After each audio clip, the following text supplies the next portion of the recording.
క్రైస్తలో June 25వ తేదీ 2024. ఈరోజు దేవుని వాక్యం.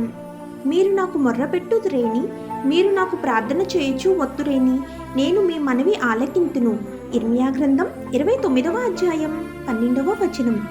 మనం కోల్పోయినప్పుడు లేదా అయోమయంలో ఉన్నప్పుడు మనం దేవునికి ప్రార్థించాలని, ఆయన మన మాట వింటారని బైబిల్లో ఈ భాగం మనకి చెప్తుంది. యేసుక్రీస్తును విశ్వసించే వారికి ప్రార్థన ఒక శక్తివంతమైన సాధనం.